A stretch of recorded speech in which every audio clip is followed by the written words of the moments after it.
कोई अगर तुम्हें ये कहे कि मैं साधु हूँ, मुझे भोजन करा दो, तो ये सोचना कि बेचारा अभी जानता नहीं है, वो उसको भूख लग रही तो उसको भोजन कराना ससम्मान। कैसे कराना? कई लोग करते ना, कर लो रोटी चले जाओ, ऐसा नहीं कराना। कैसे कराना? ससम्मान भोजन कराना। वो हो सकता है आज नहीं है तो कल बन जाए साधु। क्या कहा हमने? मतलब किसी की अवहेलना नहीं करनी है अपन को। क्या नहीं करना? परंतु पहचान करना जरूर सीखो कि गुरु और साधु कैसे होते हैं, ये पहचान जरूर सीख जाओ। जिस दिन हम गुरु और साधु की पहचान सीख जाएंगे उस दिन हमें कोई बर्बाद नहीं कर पाएगा। और सबसे ज्यादा व्यक्ति यही लुटता है। एक तो सबसे ज्यादा कथाकथित गुरु के चक्कर में लुटता है, या एक तो कथाकथित नेता के चक्कर में लुटता है, या एक कथाकथित समाज सेवा के नाम पर लुटता है। क्योंकि ये 3-4 चीजें ऐसी हैं जहां व्यक्ति को आसानी से लूटा जा सकता है। और इसलिए मैं कहता हूं, हमारे पास उस दिन भी कई राजनीतिक लोग बैठे, स्पष्ट कह दिया था तुम सबके सब जातवादी हो। हमें नहीं को डर, हमारा नहीं को घर भाई, हमें थोड़ी किसी से रुपया चाहिए। हम ये कहना चाहते बस कि अपन थोड़ा समझो इस बात को कि करुणा दान जरूर करना है किसी की विपत्ति में, चाहे वो दुश्मन ही क्यों ना हो, कितना ही क्यों ना बिगाड़ा हो, फिर भी हम उसका सहयोग करें सावधानी पूर्वक। किस पूर्वक? आया समझ में कि नहीं आया? कि कल के दिन हम अच्छो करें और लौट के वो बुरा ना बना दे। सावधानी पूर्वक उसकी भी मदद करनी है, डायरेक्ट नहीं तो इनडायरेक्ट सही। क्योंकि अपन को ये लगता है कि हमें वो पता करे कि हम भला जब करते तो नाम दे के भला नहीं किया जाता, बताया नहीं जाता कि हमने तुम्हारा नेकी कर दलिया में डाल, कि भला कर दो और दलिया में डाल दो, भूल जाओ कि हमने भला किया है, वो है भला। समझ में आया? दान कर दो, भूल जाओ। समझ में आया कि नहीं आया? कि हमने दे दिया दान, परंतु हमने जहां जहां आज तक दान दें, कैफ से कैसे दान होते हैं कि यहाँ तो फला नहीं आएंगे, दूसरे नहीं आएंगे, तो मंदिर बने वो। समझ में आया कि नहीं आया?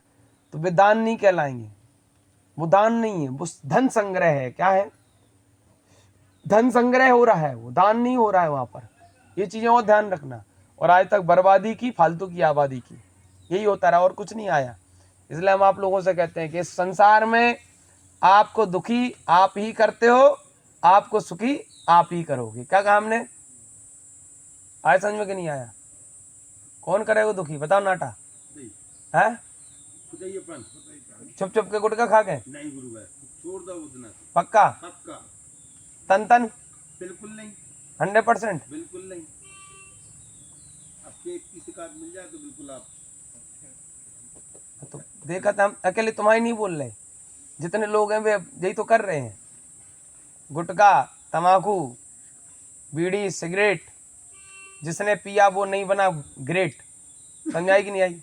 हमारा तो गुरु भाई गुटका आप ही नहीं छुटा पाओ, अनंत नहीं छुटा। हमने नहीं छुड़ाओ, तुमने छोड़ो है। समझ में आई कि नहीं आई? ये तुम्हारी विनम्रता है कि आपने छुड़वाया और तुमने छोड़ा। ये अगर हम नहीं कहेंगे तो हमें अहंकार आ जाएगा।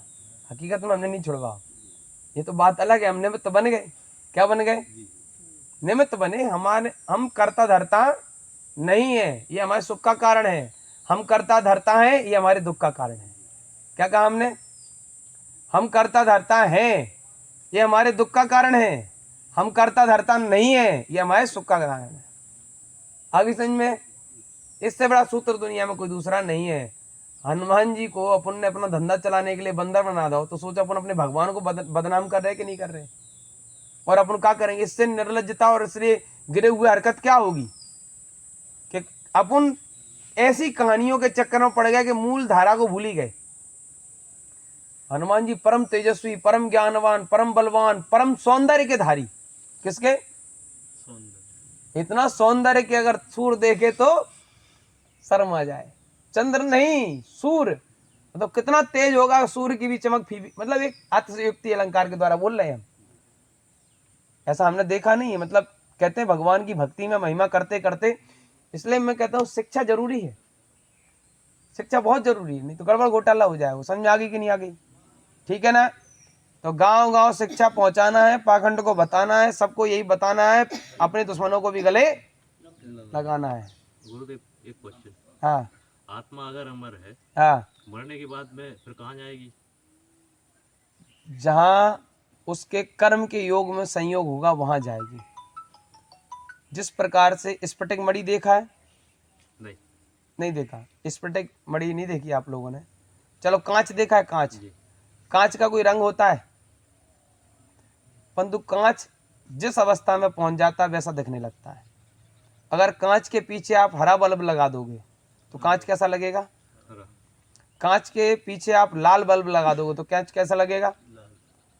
समझ में आएगी नहीं आई? इसी प्रकार से आत्मा, कांच से उदाहरण तो नहीं दिया जा सकता परंतु समझा जा सकता है कि आत्मा की उपस्थिति जहां पहुंच जाए, जिस अवस्था में, उसको वो कहा जाता है आत्मा ना जन्म लेती ना मरती है, परंतु आत्मा कर्म वर्गणाओं के अधीन होकर, क्या कहा? कर्म वर्गणाओं से उससे लेना देना नहीं। जैसे दूध जो है ना, वो क्षमा चाहूंगा, तेल जो है पानी के ऊपर डालने से ऊपर रहता है। तेल और पानी एक नहीं होता। नहीं होता ना। उसी प्रकार से आत्मा और शरीर का ऐसा ही योग है कि आत्मा चेतना है। आत्मा ना हिंदू है ना जैन है, आत्मा के कारण चैन है और आत्मा के कारण ही व्यक्ति बेचैन है। समझ में आया कि नहीं आया? आत्मा जहां विद्यमान है वहां चेतना विद्यमान है, चेतना है वहां जीवन है।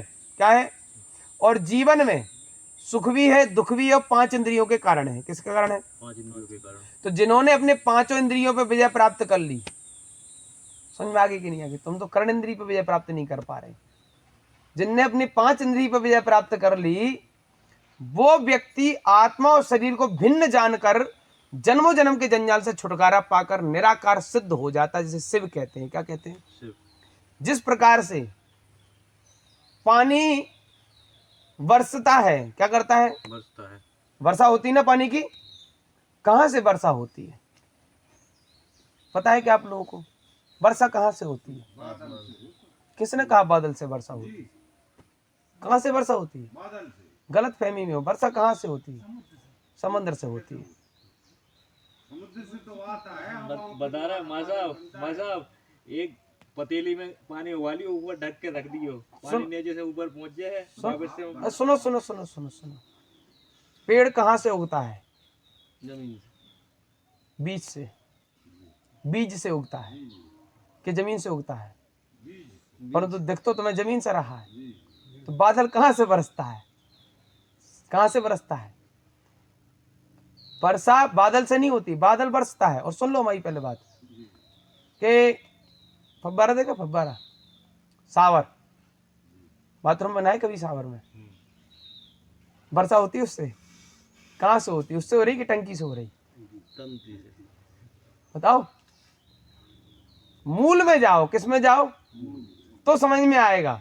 फिजूल में जाओगे तो दिमाग उल जुलूल में चला जाएगा। समझ में आया कि नहीं आया? तो तुम मास्टर हो संसार के, हमें उद्धार के मास्टर नहीं है। 2 मिनट के लाने कह दे हमने, तुम्हें समझा के लाने नहीं कह लो। गुरुदेव कहने की मास्टर हो गई। वर्षा समंदर में जब भाप बनती है, क्या कहा? जो ऊष्मा आती है, जो तपिश आती है, जो नीचे के ज्वालामुखी है जो उसमें तप रहे हैं, क्या कहा मैंने? समंदर के नीचे ज्वालामुखी हैं जो तप रहे हैं, उनके प्रभाव के द्वारा, ऊपर की वर्गणाओं के द्वारा और समंदर की गैसीय प्रवृत्ति के द्वारा, किसके द्वारा? गैसीय प्रवृत्ति के द्वारा जब पानी को वाष्पीकृत करता है तो वह वाष्पीकृत रूप में बादलों के संपर्क में आता है। बादल जब इधर उधर जाते हैं तो वो वायु के वेग के द्वारा हमारे तुम्हारे क्षेत्र के संपर्क में आते हैं और वहां जब दाब ज्यादा हो जाता है तो वर्षा होती है। पढ़ा है कि नहीं पढ़ा है? पुण्य तो चित्र बने, पर्यावरण बने, कौन से है ना, विज्ञान में। तो वो सब चीजें ऐसी होती हैं। अब वही बरसात कहाँ हुई? एक नाले में, एक तालाब में, और वही बरसात हिमालय में। कहाँ हुई? हिमालय। तो हिमालय पे बरसात हुई तो ग्लेशियर बन गया। क्या बन गया? ग्लेशियर। पिघला तो गंगा बन गया। क्या बन गया? बना कि नहीं बना? ग्लेशियर से निकलता कि नहीं निकलता गंगा? गंगा गंगोत्री। समझ में आया कि नहीं आया? परंतु गंगा वहां नहीं बनी, देवप्रयाग में आकर उसका नाम गंगा रखा गया। कहां आकर? देवप्रयाग। रुद्रप्रयाग में भी नहीं रखा गया, देवप्रयाग में आकर उसका नाम गंगा। तो ऋषिकेश के बाद गंगा नाम, उसके पहले क्या क्या नाम है? अलकनंदा और भागीरथी। आया समझ में कि नहीं आया? उसके बाद उसका नाम गंगा पड़ा, समझ में आया कि नहीं आया? और वही आगे चल के बंगाल की खाड़ी में जाके मिल गई। कहाँ मिल गई? बंगाल की खाड़ी में मिलती है, कहीं और तो नहीं मिलती। तो ठीक ठाक पढ़े पढ़ाए हैं थोड़े बहुत, हम अनपढ़ तो नहीं है, पूछना पड़ता है। तो बंगाल की खाड़ी में मिली। अब ये बताओ कि अपन हरिद्वार वगैरह जाते हैं, वहां से लेकर आते हैं, क्या लेकर आते हैं? गंगा जी को अपने प्लास्टिक की कट्टिया में भर के लाते हैं और अपने घर के पानी में मिला देते, तो क्या कहते हैं? गंगा जी हो गई। तो वही जब पूरे समंदर में पूरी गंगा मिल रही, तो पूरा समंदर गंगा का नहीं भाव, वो भी तो गंगा हो गया पूरा। कि समंदर गंगा है कि गंगा समंदर है? आप बताओ, बताओ।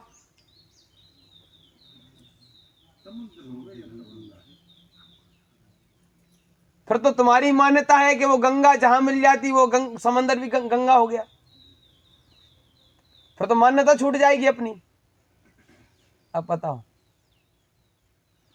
मान्यता टूटी कि नहीं टूटी? मान्यता को छोड़ना पड़ा कि नहीं छोड़ना पड़ा? तो गुरु जी बाटल में भर लिया उसमें केन उसमें गंगा जल रख ले तो वो पूरा हो जा गंगा जल। हम वही तो कह रहे हैं ना कि वहां से भर के लाते हो, अपने घर में टंकी में मिला देते हो, तो पूरा पानी गंगा होता है कि नहीं होता है? तो पर वो पूरा समंदर गंगा क्यों नहीं है? बताओ, क्यों नहीं है वो समंदर पूरा गंगा?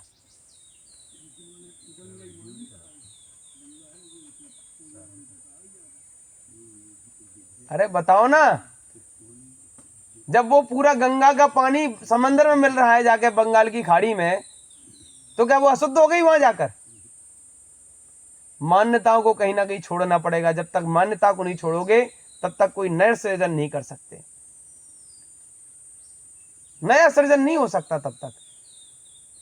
गंगा सागर तो कहा गया, जब वो मिली तो वहां क्या कहा गया उसको? गंगा सागर। क्या कहा गया?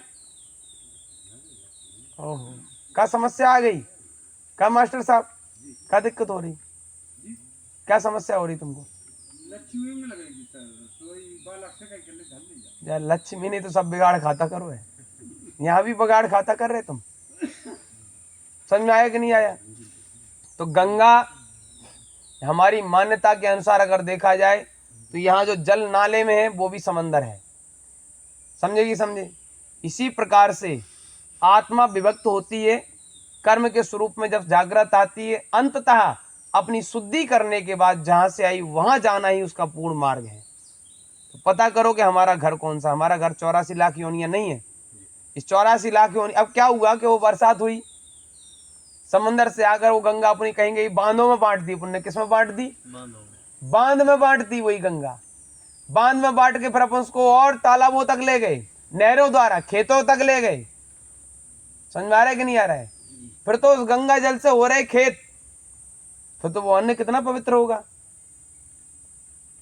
एक चीज भाई मान लो, हमारी धारणा ही धर्म बन गया है। क्या बन गया है?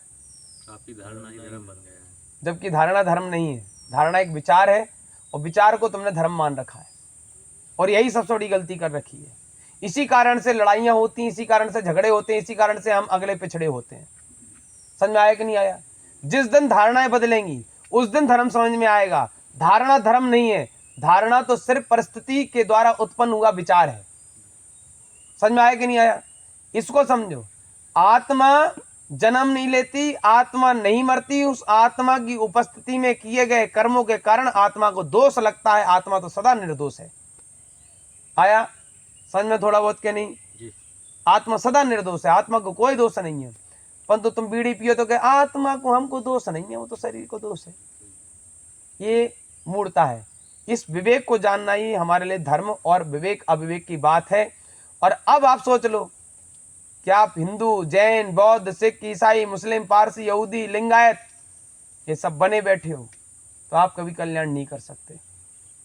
मुझे बताओ, जो लोग कहते हैं पूरे अल्लाह ने पूरी कायनात को बनाया, जो लोग कहते हैं ईश्वर ने पूरे विश्व को बनाया, कोई कहता है गॉड पूरी दुनिया को चला रहा है, कोई कहता है सब कुछ उसी से हो रहा है, तो फिर तुम टेंशन काहे ले रहे? बताओ, फिर तुम्हें काय बात की टेंशन? और फिर जब तुम टेंशन ले रहे तो फिर भाई क्या टेंशन दे रहे? फिर बताओ ना, फिर क्यों जा रहे हो? भगवान हमारा संभाल लियो, फिर उसको टेंशन देने क्यों जा रहे हो? जब तुम मानते हो कि उसी ने सब कुछ किया है, तो उस अल्लाह ने सारे लोग मुसलमान क्यों नहीं बनाए, और उस ईश्वर ने सारे लोग हिंदू क्यों नहीं बनाए, और उस महावीर ने सबको जैन क्यों नहीं बनाया? बताओ ना हमको, क्यों नहीं बताते? हमारे सवालों का जवाब कोई नहीं दे सकता। क्यों नहीं दे सकता? क्योंकि हमारे जवाब सवाल ही ऐसे हैं जो तुम्हारी मान्यताओं से परे हैं। तुम कहोगे नास्तिक हैं, तो हम का पगला गए, सो ढूंढ रहे चाहे जंगल में भगवान मिल जाए कहीं। नहीं, जंगल में भगवान नहीं है, तुम्हारे अंदर भगवान विद्यमान है।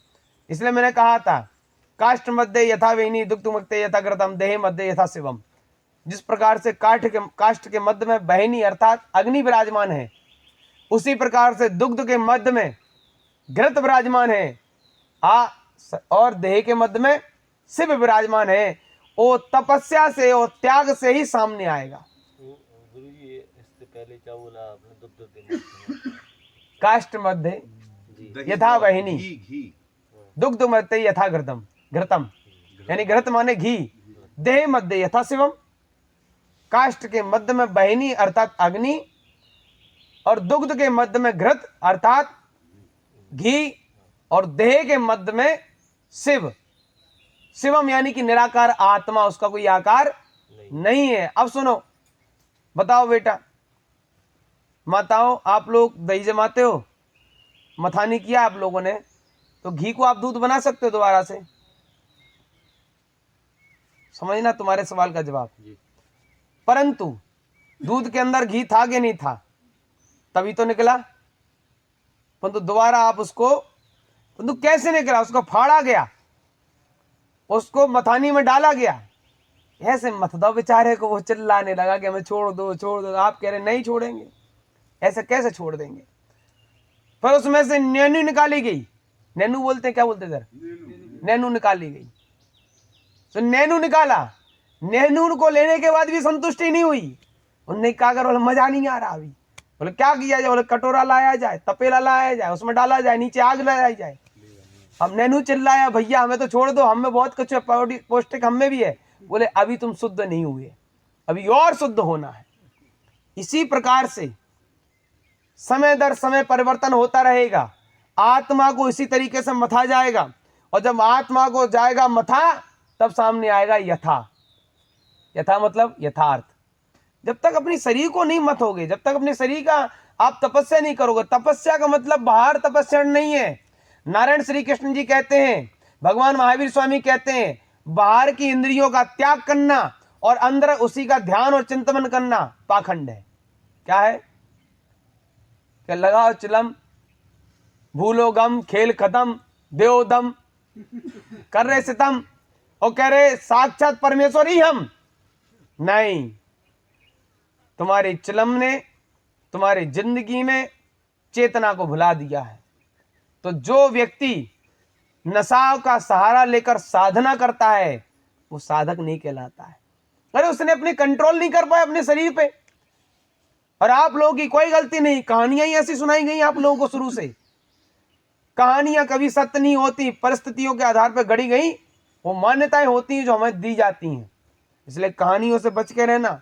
अगर समझना है तो वेद को समझ लो। वेद कहता है अस्ति प्रथमा अस्ति नास्ति, उसकी ईश्वर की कोई मूर्ति नहीं है। अरे यही तो मुसलमान कहता है कि उसकी कोई मूर्ति नहीं है। यही तो जैन कहता है कि उसकी कोई मूर्ति नहीं है। यही तो बुद्ध कहते हैं कि आत्मा की कोई मूर्ति।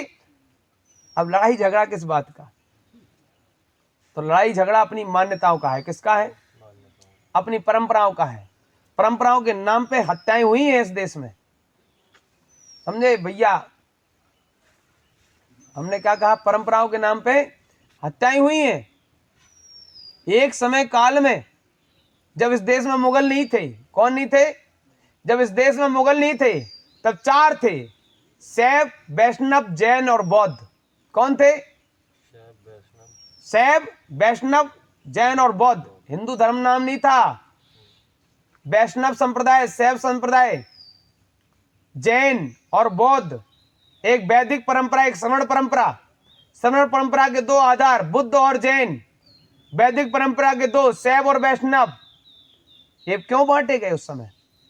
अपनी अपनी मान्यता और अपने आप को सिद्ध करने के लिए, और कुछ और नहीं था काम। यही था। जब भगवत पुराण में उल्लेख था ऋषभदेव के दिगंबरत्व का, तो क्यों नहीं माना दिगंबर को सभी ने? कोई दिक्कत नहीं मानो, अपनी अपनी मान्यता है।